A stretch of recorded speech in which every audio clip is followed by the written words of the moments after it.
Bonjour à tous. Aujourd'hui, je vais vous montrer comment vous pouvez commencer à utiliser notre solution Omada SDN. Alors, la première chose à faire, c'est de créer votre TP-Link ID sur le site omada.tplinkcloud.com. Une fois cela fait, vous vous loguez directement sous cet onglet-là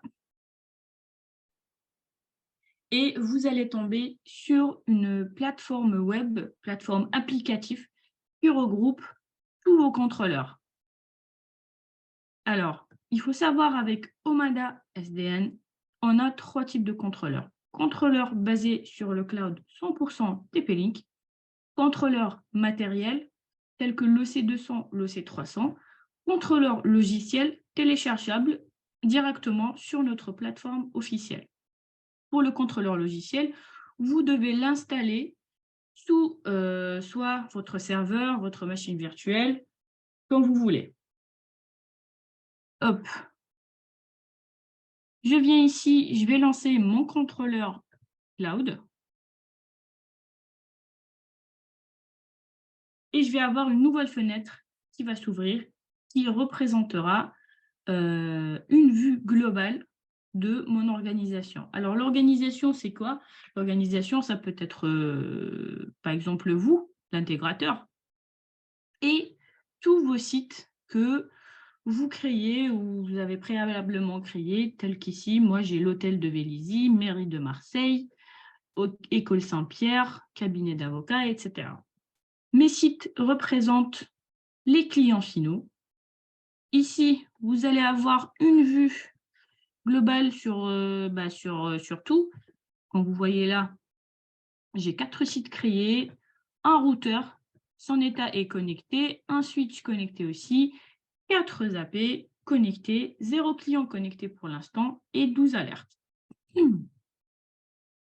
Alors, pour la création de sites, on a 2 types de création de sites, manuel ou industriel. Enfin, industrialisé, quoi. On va industrialiser la création de sites. Je vais vous parler de ça dans un petit instant. Afin de créer un site, on va juste venir ici, on donne un nom, par exemple, mairie de Paris, France, Europe. Je vais laisser ça comme ça. Si je veux donner une adresse, et je donne un username.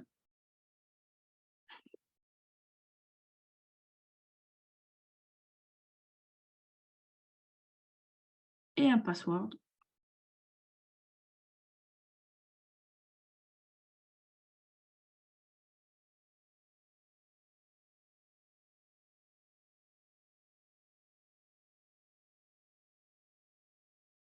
Et je crée le site. Comme vous le voyez, il est là, mairie de Paris. Alors, avec ces petits boutons, je peux éditer si je veux modifier quelque chose, copier le site, le supprimer ou bien le lancer. Alors, la fonctionnalité copier un site est très importante. Pourquoi?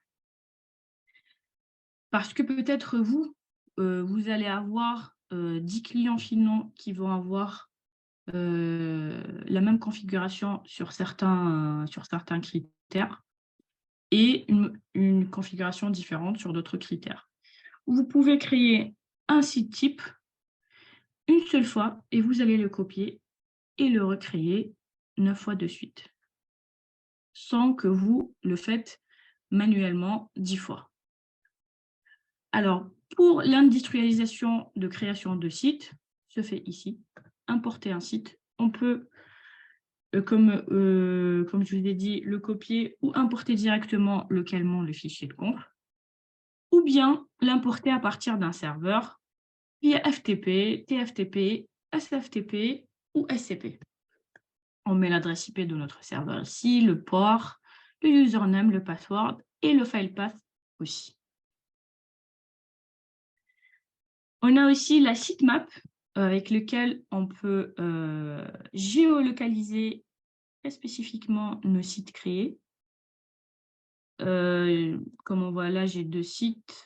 cabinet d'avocats ici, la mairie de Marseille un peu plus bas, et par exemple la mairie de Paris, je décide, hop, de la mettre ici. Et voilà.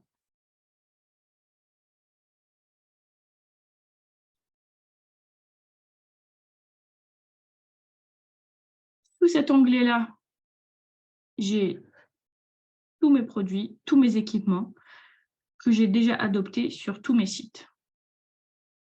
Alors, j'ai le nom, le serial number, l'IP adresse, le statut, le modèle, plus la version. En ce qui concerne la version, je vais avoir un petit bouton ici qui va s'afficher, enfin pas un petit bouton, mais une petite notification que j'ai une nouvelle version avec le bouton ici, si je veux mettre à jour mon produit ou pas, avec une petite fenêtre pop-up dans le cas où je décide de mettre à jour mon produit, ce qu'il y a comme nouveauté ajoutée sur cette mise à jour.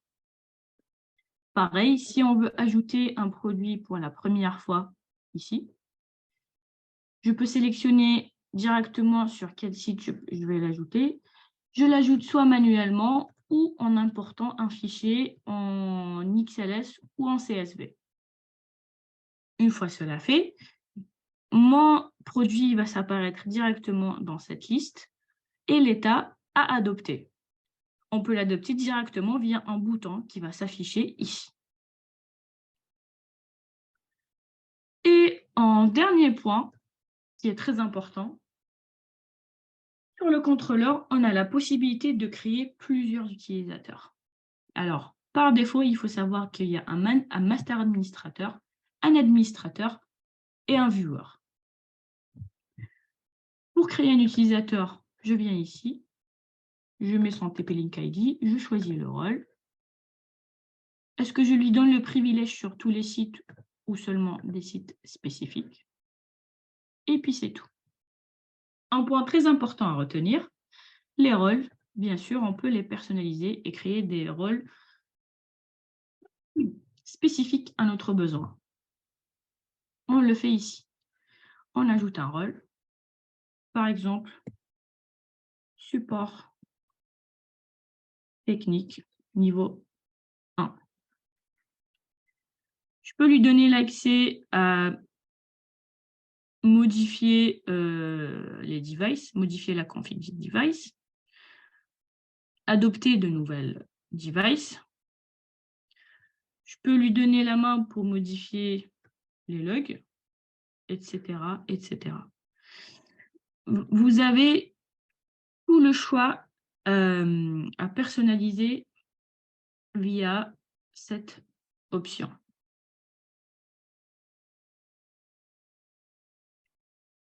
Hop, je reviens sur le dashboard.